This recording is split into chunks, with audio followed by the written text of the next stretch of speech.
জুলাই আগস্টের মানবতা বিরোধী মামলায় অভিযুক্ত সাবেক প্রধানমন্ত্রী শেখ হাসিনা সহ 3 জনের বিরুদ্ধে রায় ঘোষণা হতে যাচ্ছে আজ। দেশের ইতিহাসে এবারই প্রথম কোনো সাবেক প্রধানমন্ত্রীর বিরুদ্ধে মানবতা বিরোধী অপরাধের অভিযোগ আনা হয়েছে।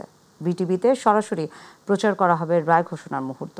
এছাড়া রাজধানীর বিভিন্ন স্থানে বড় পর্দায় সরাসরি দেখবেন দর্শকরা। আফজাল হোসেনের রিপোর্ট।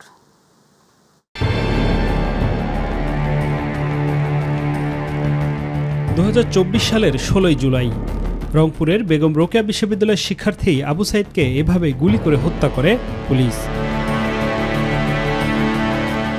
এই হত্যাকাণ্ডই দেশের ইতিহাসের আইকনিক মুহূর্ত হয়ে ওঠে। বৈষম্য বিরোধী আন্দোলনের দাবানল ছড়িয়ে পড়ে। তারপর আন্দোলন দমনের নামে শেখ হাসিনার নির্দেশে নিরীহ শিশু থেকে বয়োবৃদ্ধের ওপর চলে মানবতা বিরোধী অপরাধ ও হত্যাকাণ্ড।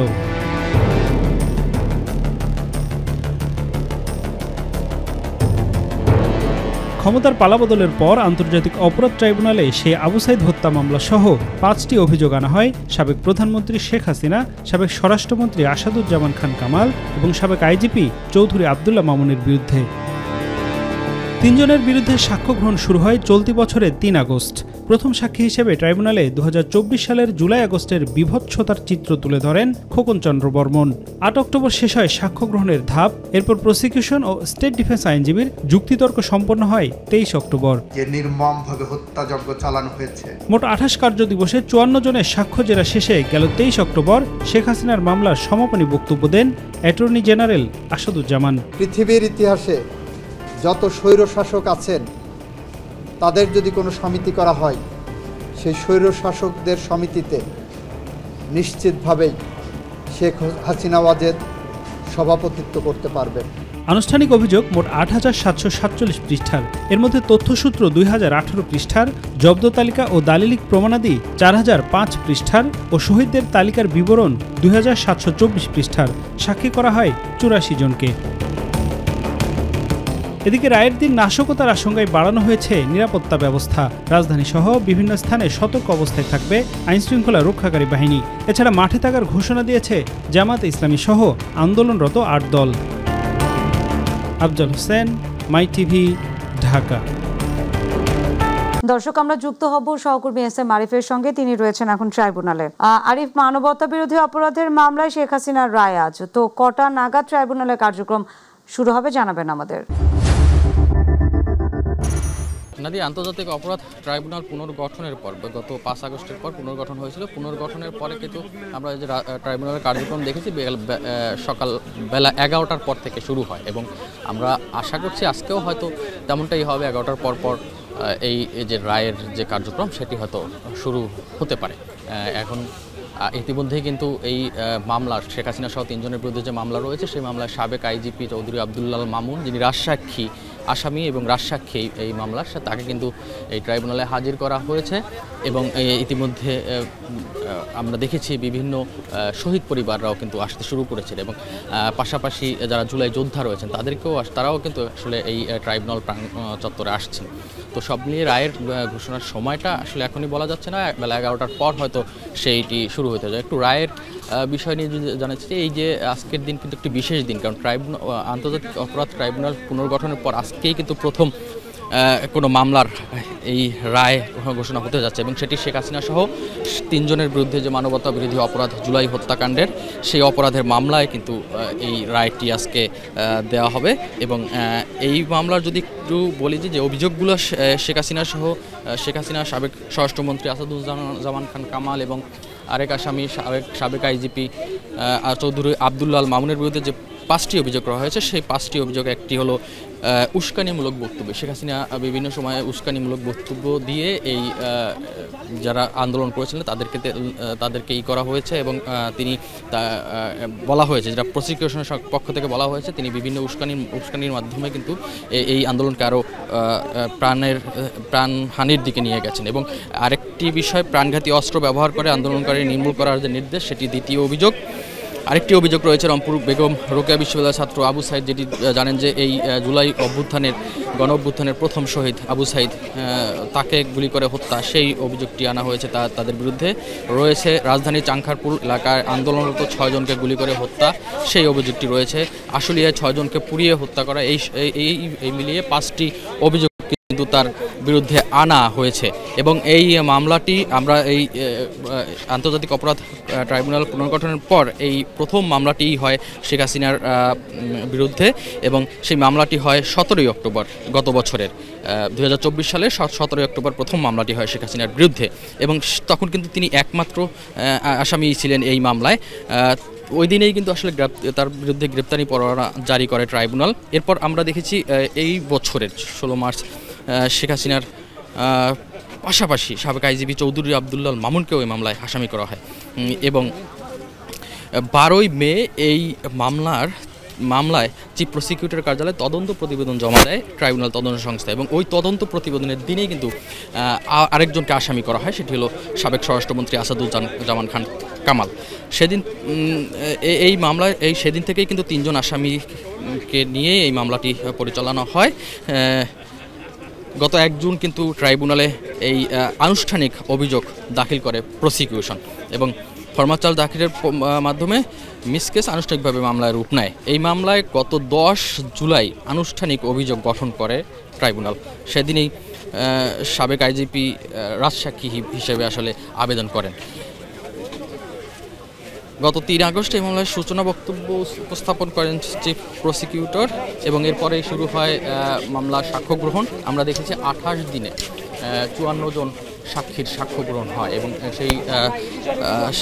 সেই সাক্ষীর মধ্যে যেমন জুলাই যোদ্ধা, জুলাই যারা শহীদ রয়েছে, শহীদ পরিবার, আহত রয়েছেন, তারা সাক্ষী দিয়েছেন, পাশাপাশি সাক্ষ্য দিয়েছেন কিন্তু যারা যেটি বলছে যে জুলাই আন্দোলনের নেতৃত্ব দানকারী রয়েছে, তাদের মধ্যেও কিন্তু অনেকেই সাক্ষ্য দিতে দেখেছি। এবং নাহিদ, বিশেষ করে এনসিপির এখন যে আহ্বায়ক নাহিদ ইসলাম, তিনিও এই মামলায় সাক্ষ্য দেন, এবং পাশাপাশি সাক্ষ্য দেন গণমাধ্যম ব্যক্তিত্বরাও। এই 54 জন সাক্ষীর সাক্ষ্য গ্রহণ শেষে কিন্তু মানে 28 দিনের কার্যদিবসেই 54 জনের সাক্ষ্য গ্রহণ শেষ হয়, এবং এই সাক্ষীর মধ্যে রাজসাক্ষী চৌধুরী আবদুল্লাহ মামুনও কিন্তু সাক্ষ্য দেন। আজকে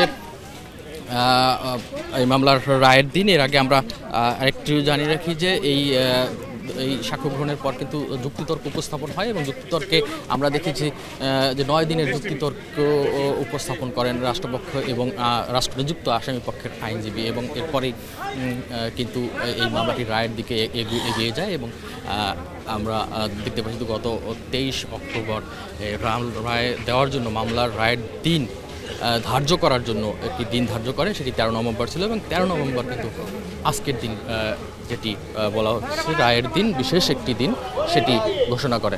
আমরা দেখেছি এখানে এই রায়কে ঘিরে এখন পর্যন্ত এই আন্তর্জাতিক অপরাধ ট্রাইব্যুনাল সহ হাইকোর্ট প্রাঙ্গণকেই কিন্তু আসলে নিরাপত্তার চাদরে ছেয়ে রাখা হয়েছে, এবং আমরা দেখেছি পুলিশ সদস্য রয়েছেন, এপিবিএন সদস্য, র্যাব রয়েছেন, সেনাবাহিনী রয়েছেন, সবাই কিন্তু এই সচেষ্ট রয়েছেন কোনো নিরাপত্তাজনিত কোনো সমস্যা যেমন না হয় সেটিকের জন্য। আমরা এখানে কয়েকজন শহীদ পরিবারকেও আমরা দেখতে পেয়েছি। মীর মুগ্ধর যে ভাই স্নিগ্ধ, তাকে আমরা দেখতে পাচ্ছি। তার একটু আজকের রায়কে ঘিরে কি কথা আছে তা একটু জানতে চাই। আজকের রায়কে ঘিরে আপনাদের যেই বাংলাদেশের জনগণ 5ই আগস্টেই শেখ হাসিনার রায় দিয়ে দিয়েছে।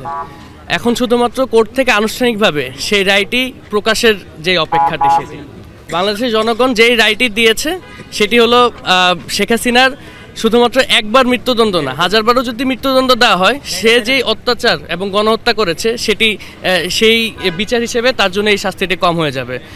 তাই আমাদের আশা প্রত্যাশা যে তাকে যত দ্রুত সম্ভব দেশের মাটিতে এনে তাকে যেই রায়টি প্রকাশ করা হবে সেই রায়টি যাতে বাস্তবায়ন করা হয়। শুনছিলেন মীর মুগ্ধর ভাই মীর স্নিগ্ধ, তিনি বলছিলেন যে যে রায়টি আসলে আন্তর্জাতিক অপরাধ ট্রাইব্যুনাল থেকে শেখ হাসিনার বিরুদ্ধে দেওয়া হবে সেটি যেন কার্যকর হয়, তারা সেই প্রত্যাশা করছে এবং অনেক অন্যান্য শহীদ পরিবারও কিন্তু এখানে ছিল, তাদের সাথে আমরা কথা বলেছি, তারাও একই কথা বলছেন যে তারা যেন ন্যায় বিচার পান, তাদের পরিবার যেন ন্যায় বিচার পায় সেটি যেন নিশ্চিত করা হয়। আরেকটি বিষয় জানিয়ে রাখি, এই মামলার যে আসামিপক্ষের আইনজীবী, রাষ্ট্রনিযুক্ত আসামিপক্ষের আইনজীবী আমির হোসেন, তিনি কথা বলেছিলেন কিছুক্ষণ আগে তাদের সাথে, গণমাধ্যমের সাথে আমরা কথা বলেছিলাম তার সাথে। তিনি যেমনটি জানিয়েছেন এই মামলায় তিনি প্রত্যাশা করছেন, তার আগের কথাই তিনি প্রত্যাশা করছেন তার আসামি খালাস পাবেন এবং তিনি বলেছেন যে তিনি যেভাবে যুক্তিতর্ক উপস্থাপন করছেন তার মনে হয় তিনি তা উপস্থাপন করে আদালতকে এটি করতে পারছেন যে আসলে তার যে আসামির দয় রয়েছে, দুইজন আসামি, তার চৌধুরী আব্দুল্লাহ মামুন শেখ হাসিনা, তারা খালাস পাবেন। তবে আজকে যেটি প্রথমে জিজ্ঞেস করেছিলেন রায়ের ঘোষণার সময়টি, আসলে আমরা যেটি সবসময় দেখে আসছি এই আন্তর্জাতিক অপরাধ ট্রাইব্যুনাল পুনর্গঠনের পরে বেলা 11টার পর শুরু হয়, আজকেও হয়তো ঠিক সেভাবেই শুরু হবে, কতক্ষণের মধ্যে হয় সেটি আসলে দেখা। আরেকটি বিষয়, এটি কিন্তু সরাসরি সম্প্রচারও করা হবে রাষ্ট্রীয় গণমাধ্যম এবং সেই হিসাবে বিশ্ব কিন্তু এই রায়টি আসলে দেখতে পারবে কি হচ্ছে রায় এবং শেখ হাসিনার ভাগ্যে কি আছে। তো এই ছিল আমার কাছে সর্বশেষ। আরিফ, আপনাকে ধন্যবাদ। দর্শক, আন্তর্জাতিক অপরাধ ট্রাইব্যুনাল থেকে আমাদের সঙ্গে যুক্ত হয়েছিলেন সহকর্মী এস এম আরিফ। এবার চলে যাব পরের সংবাদে। জুলাই গণঅভ্যুত্থানে সংগঠিত মানবতা বিরোধী অপরাধের মামলার রায় ঘোষণার জন্য পুলিশের সাবেক মহাপরিদর্শক চৌধুরী আব্দুল্লাহ আল মামুনকে ট্রাইব্যুনালে হাজির করা হয়েছে। সকাল 8:30টার দিকে তাকে হাজির করা হয়। এদিকে রায় ঘোষণাকে কেন্দ্র করে ট্রাইব্যুনাল এবং সুপ্রিম কোর্ট এলাকায় নিরাপত্তা ব্যবস্থা জোরদার করতে সেনাবাহিনী এবং বিজিবি মোতায়েন করা হয়েছে। বিচারপতি গোলাম মুর্তুজা মজুমদারের নেতৃত্বাধীন 3 সদস্যের আন্তর্জাতিক অপরাধ ট্রাইব্যুনাল এই গুরুত্বপূর্ণ রায় ঘোষণা করবেন। দর্শক, এই মুহূর্তে সহকর্মী আফজাল রয়েছেন ট্রাইব্যুনালের সামনে, আমরা সরাসরি যুক্ত হব তার সাথে। আফজাল, শেখ হাসিনা সহ 3 জনের রায় ঘোষণা ঘিরে ট্রাইব্যুনাল এবং আশেপাশের এলাকার নিরাপত্তা পরিস্থিতি কেমন দেখছেন, আমাদের জানাবেন বিস্তারিত। নাদিয়া, আপনি জানেন আজকে জুলাই আগস্টে যে মানবতা বিরোধী অপরাধ ছিল তার আজকে রায় ঘোষণা, প্রথম মামলার রায় ঘোষণা, এবং সাবেক প্রধানমন্ত্রী, সাবেক আইজিপি এবং সাবেক স্বরাষ্ট্রমন্ত্রী 3 জন আসামি। যদিও সাবেক আইজিপি এখন রাজসাক্ষী হিসেবে ট্রাইব্যুনালে আছেন, এই মামলায় আছেন। তো এই রায়কে কেন্দ্র করে নাশকতার ঘটনা ঘটতে পারে সেই আশঙ্কা থেকে ট্রাইব্যুনাল সহ আশেপাশের এলাকায় নিরাপত্তা ব্যবস্থা ব্যাপকভাবে জোরদার করা হয়েছে। আমার পেছনে দেখছেন একাধিক বিজিবির বিভিন্ন গ্রুপকে বিভিন্ন জায়গায় মোতায়েন করা হয়েছে। এছাড়া এবিপিএন পুলিশ সহ বিভিন্ন নিরাপত্তা বাহিনীর সদস্যদেরকে মোতায়েন করা হয়েছে যেন ট্রাইব্যুনালের আশেপাশে বিশেষ করে কোনো রকমের বিশৃঙ্খলা সৃষ্টি না হয়। এছাড়া সাদা পোশাকে গোয়েন্দা বাহিনী সহ তৎপর রয়েছে অন্যান্য আইনশৃঙ্খলা রক্ষাকারী বাহিনী। এবং আপনি জানেন আজকে এই রায় ঢাকা সহ দেশের বিভিন্ন স্থানে নাশকতা যেন না হয় সেজন্য ঢাকার বাইরেও নিরাপত্তা ব্যবস্থা জোরদার করা হয়েছে। এবং এই রায় সরাসরি সম্প্রচারের জন্য ঢাকার বিভিন্ন প্রান্তে এলইডি স্ক্রিনে সেই রায় প্রকাশ করা হবে। আজকে এই রায়ের দাবিতে এখানে অনেকে এসেছেন, এমন একজনের সাথে একটু কথা বলবো যে তার শহীদ পরিবারের সদস্য সহ অনেকে এসেছেন, তারা কি দাবিতে ট্রাইব্যুনালের সামনে এসেছেন। জনগণের রায়ের বিচার, যে রায় থাকবে তার সর্বোচ্চ শাস্তি ফাঁসির রায়, এবং এই ফাঁসির রায় যদি আমরা প্রতিষ্ঠিত পাই তাহলে আমরা আইনের প্রতি আমাদের শ্রদ্ধা থাকবে, মান্যতা থাকবে এবং এদেশ শান্তিতে থাকবে। সংবিধানে লেখা আছে কেউ আইনের ঊর্ধ্বে নয়। এই ইতিহাস একটা ঐতিহাসিক একটা মাইল ফলক, একটা দৃষ্টান্ত নজির হয়ে থাকবে যে বাংলাদেশের স্বাধীনতা যুদ্ধের পর এ যাবৎকাল এত বড় পরিসরে কারো কোনো বিচার হয় নাই। আমরা এক দুঃশাসকের বিচার দেখতেছিলাম, যিনি ছিলেন একনায়কতন্ত্রকামী একজন সরকার, যিনি ছিল ভারতের একজন গুপ্তচর দালাল। তিনি ভারতের প্রতি এতটাই আশ্বস্ত হয়ে গিয়েছিলেন, তিনি ভারত বন্দনা করতে করতে ভারতের প্রতি এতটাই বিশ্বস্ত হয়ে গিয়েছিলেন, তিনি মনে করতেন ভারতবিহীন হাসিনা অচল। তাই তিনি ভারতের মদদে, ভারতের নীল নকশায় আসলে আমাদেরকে তিনি সেইভাবে পরিচালিত করতেন। জি, যেমনটি শুনছিলেন যে ওনারা বলছেন বাংলাদেশের ইতিহাসে এবারই সাবেক কোনো প্রধানমন্ত্রীর বিরুদ্ধে মানবতা বিরোধী অপরাধের অভিযোগ আনা হয়েছে। এবং প্রত্যাশা যারা বিচার প্রার্থী তাদের প্রত্যাশা যে এই ধরনের অপরাধের যদি বিচার হয় তাহলে ভবিষ্যতে বাংলাদেশের কোনো প্রধানমন্ত্রী বা সরকার প্রধান যেন এই ধরনের অপরাধে না জড়ায় তার উদাহরণ হিসেবে এই রায়কে তারা দেখতে চান বা এই রায় উদাহরণ সৃষ্টি করবে বলে তারা প্রত্যাশা করছেন। ট্রাইব্যুনালের সামনে থেকে এই ছিল আমার কাছে সবশেষ। নাদিয়া। আফজাল, আপনাকে ধন্যবাদ। দর্শক, আফজাল যুক্ত হয়েছিলেন ট্রাইব্যুনাল এলাকা থেকে। তিনি জানাচ্ছিলেন সেখানকার নিরাপত্তা ব্যবস্থার কথা। চলে যাব পরের সংবাদে। শেখ হাসিনা সহ 3 জনের রায় ঘোষণা ঘিরে রাজধানী সহ দেশের বিভিন্ন অঞ্চলে ককটেল বিস্ফোরণ, অগ্নিসংযোগ এবং নাশকতার একাধিক ঘটনা ঘটেছে। রাতে রাজধানী সেন্ট্রাল রোডে পরিবেশ উপদেষ্টা সৈয়দা রিজওয়ানা হাসানের বাসার সামনে পরপর 2টি ককটেল নিক্ষেপ করে পালিয়ে যায় 2 মোটরসাইকেল আরোহী।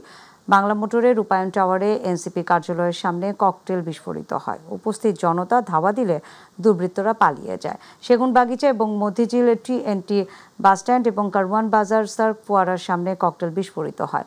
ফার্মগেট রেল ক্রসিংয়ে চলন্ত ট্রেন লক্ষ্য করে ককটেল নিক্ষেপ করে এক ব্যক্তি।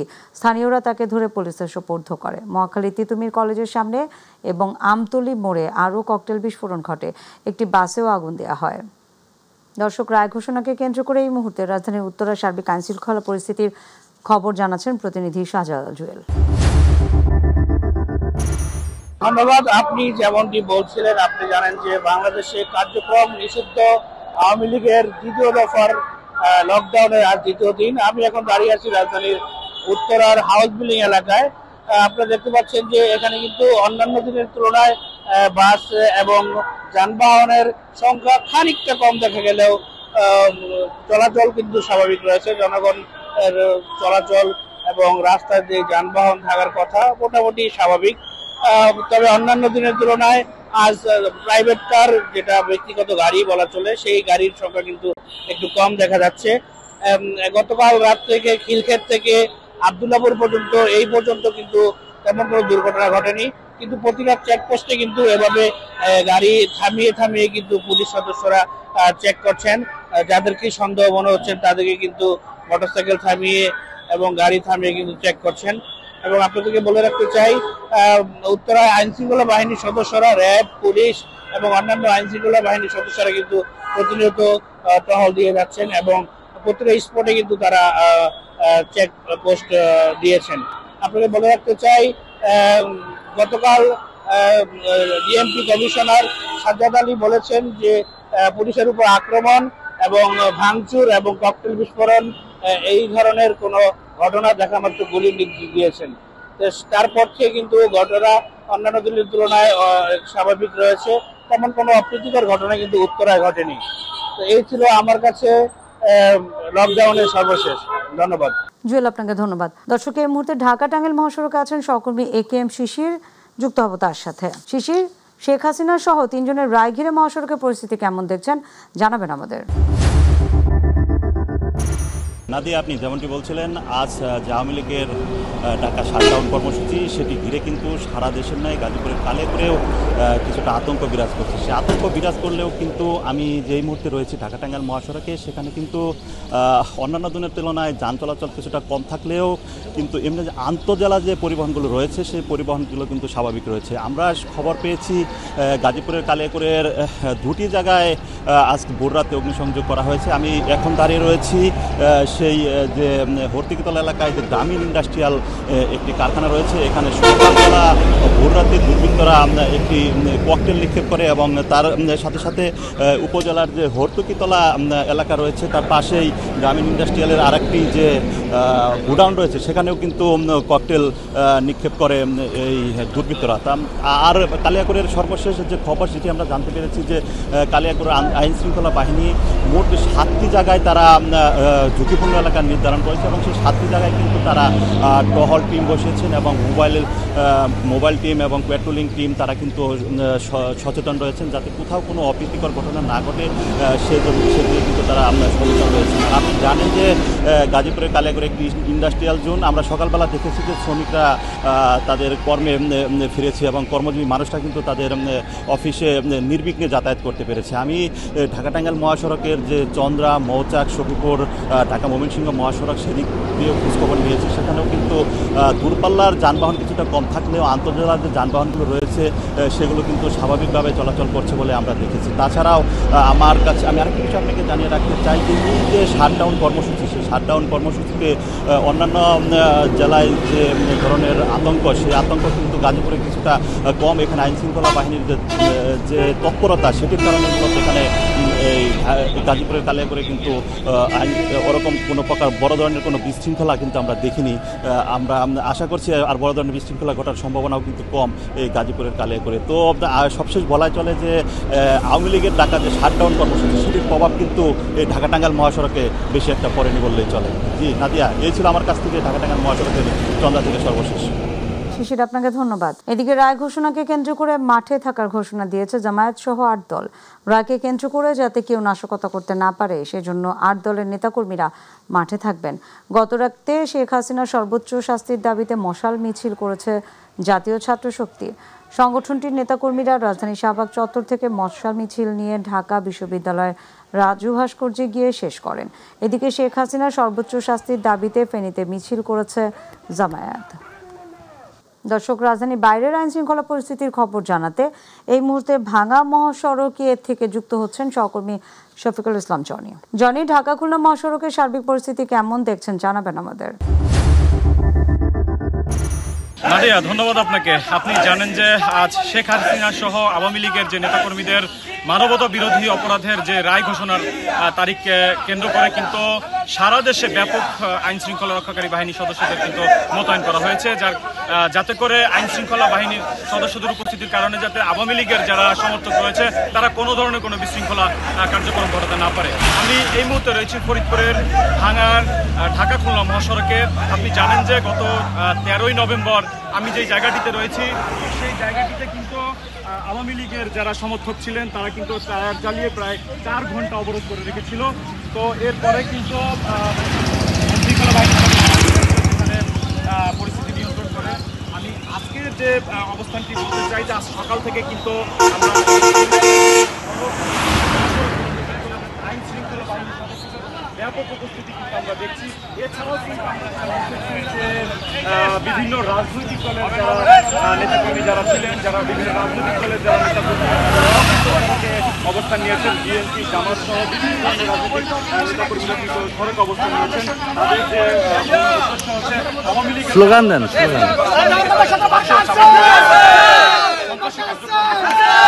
তাদেরকে কিন্তু তারা কিন্তু প্রতিহত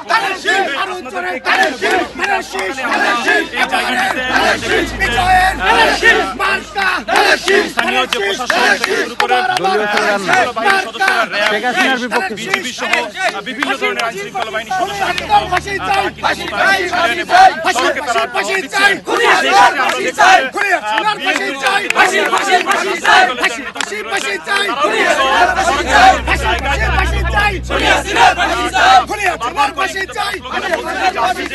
শেখ হাসিনার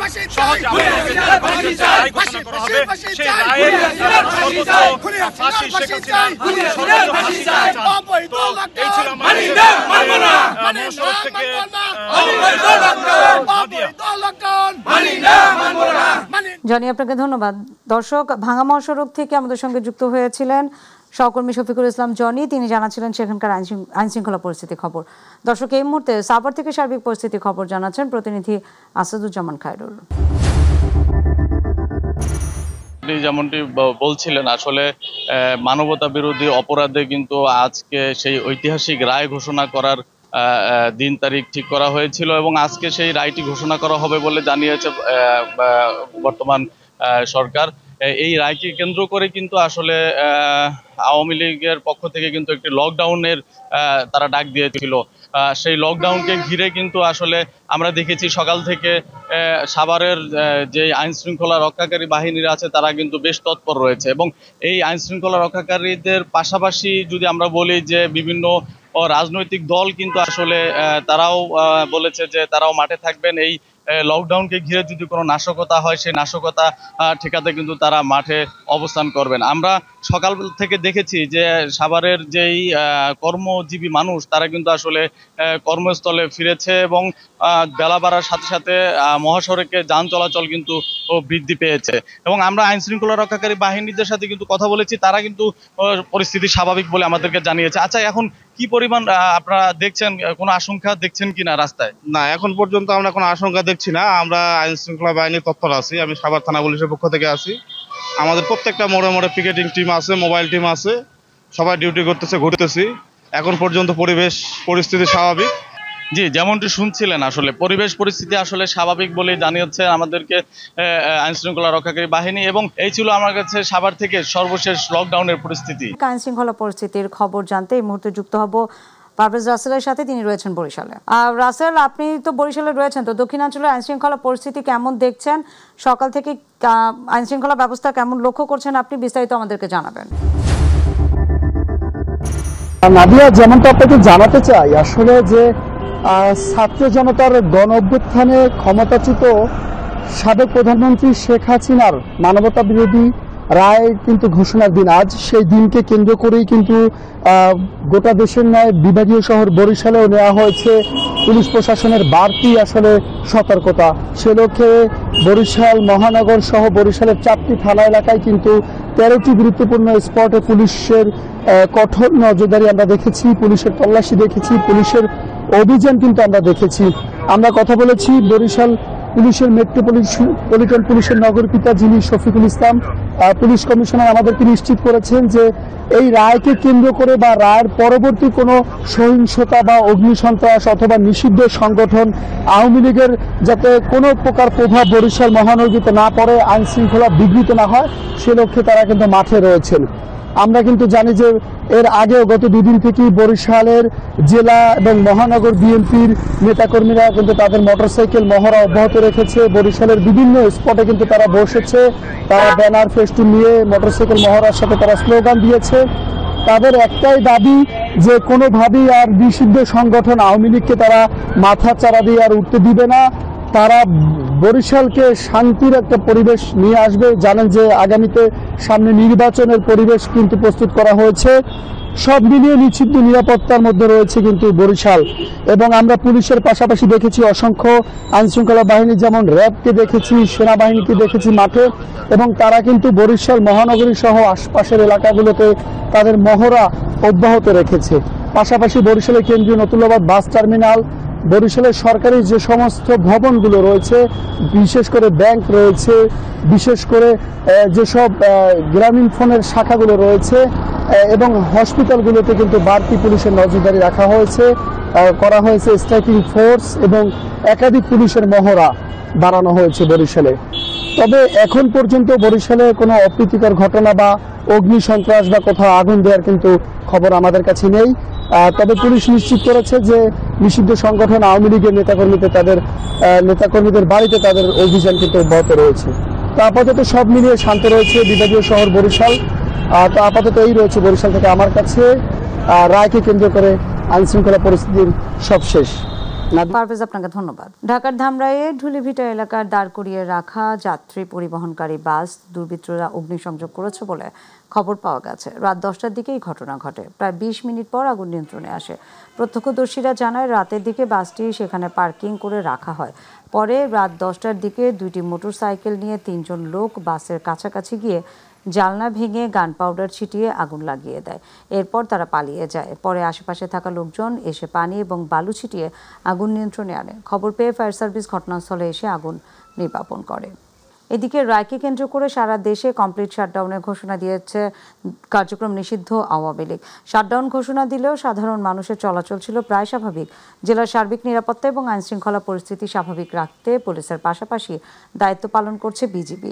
সকাল থেকেই সাধারণ মানুষ তাদের দৈনন্দিন কাজে ঘর থেকে স্বতঃস্ফূর্তভাবেই বেরিয়েছেন।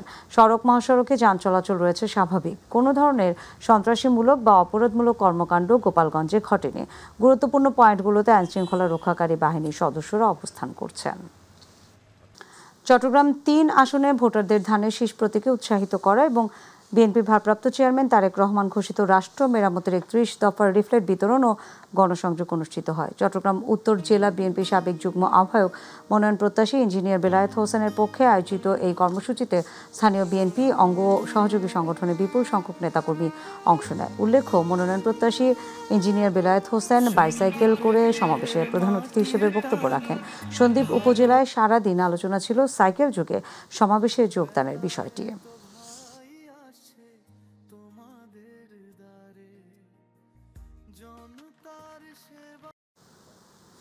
জামালপুরে ৩,৪০০ পিস ইয়াবাসহ এক নারী মাদক ব্যবসায়ীকে আটক করেছে মাদকদ্রব্য নিয়ন্ত্রণ অধিদপ্তর। রবিবার সদর উপজেলার দিকপাইল এলাকায় ঢাকা থেকে ছেড়ে আসা জামালপুরগামী মোহনা এক্সপ্রেস বাসে তল্লাশি চালিয়ে ইয়াবাসহ সালেহা বেগম নামের এক নারীকে আটক করা হয়। জেলা মাদকদ্রব্য নিয়ন্ত্রণ অধিদপ্তরের সহকারী পরিচালক মোহাম্মদ আব্দুল হালিম রাজ জানান, মাদকদ্রব্য নিয়ন্ত্রণ অধিদপ্তরের একটি আভিযানিক দল গোয়েন্দা তথ্যের ভিত্তিতে বাসাটিতে অভিযান পরিচালনা করে। এর আগে জামালপুর সদর থানা পুলিশ 22,000 পিস ইয়াবার চালান সহ স্বামী স্ত্রীকে আটক করে। 16/11/2025 ইংরেজি তারিখে মাদকদ্রব্য নিয়ন্ত্রণ অধিদপ্তর জেলা কার্যালয় জামালপুরের একটি আভিযানিক দল গোয়েন্দা তথ্যের ভিত্তিতে মোহনা এক্সপ্রেস নামের একটি বাসে তল্লাশি চালিয়ে সালেহা বেগম নামে একজন মাদক ব্যবসায়ীকে আটক করা হয়, যার পায়ের মধ্যে বিশেষ কায়দায় 3400 পিস ইয়াবা লুকিয়ে উনি মাদক চোরাচালান করছিলেন। আপনারা জেনে থাকবেন যে কিছুদিন আগে জামালপুর সদর থানা কর্তৃক একটি বড় ইয়াবার চালান জব্দ করা হয়, যেখানে মূল আসামি ছিল মোহাম্মদ আব্দুল মতিন এবং মোসাম্মদ শাহেদা বেগম। ওনারা দুইজন হচ্ছে ওনার মেয়ে এবং মেয়ের জামাই। তো আমাদের মাদক ব্যবসার মূল সিন্ডিকেটের যারা আরো আছেন তদন্তের মাধ্যমে আমরা তাদেরকে বের করে আইনের আওতায় নিয়ে আসার প্রক্রিয়া চলমান।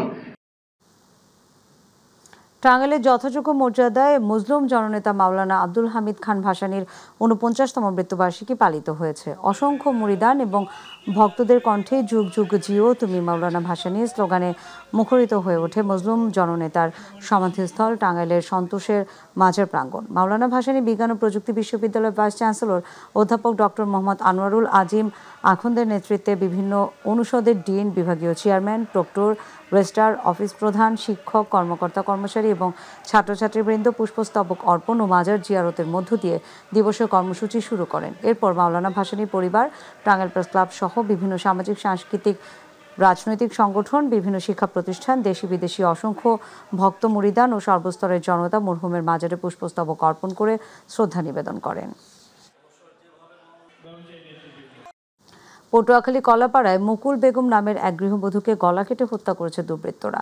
রোববার রাতে উপজেলার চাকমাইয়া ইউনিয়নের পশ্চিম নিশানবাড়িয়া গ্রামে এই ঘটনা ঘটে। মৃত মুকুল স্থানীয় একটি জামে মসজিদের ইমাম হাফেজ হাবিবুর রহমানের দ্বিতীয় স্ত্রী ছিলেন। পুলিশ এবং স্থানীয়রা জানায়, দুপুরে খাবার শেষে গৃহবধূর স্বামী পার্শ্ববর্তী সুলতান মাস্টার বাড়ি জামে মসজিদে চলে যান। এ সময় ঘরে অবস্থান করছিলেন মুকুল বেগম। সন্ধ্যার পরে প্রতিবেশী এক নারী তাদের ঘরে কোদাল নিতে এসে মুকুলকে রক্তাক্ত অবস্থায় দেখে এবং পরে স্থানীয়দের সহযোগিতায় পুলিশে খবর দেয়। দিনাজপুরের পার্বতীপুরে হাবড়া এলাকায় বন বিভাগের উপকারভোগী কমিটির সভাপতির বিরুদ্ধে নানা অনিয়মের ঘটনায় তার শাস্তির দাবি এবং বিক্ষোভ ও মানববন্ধন অনুষ্ঠিত হয়েছে।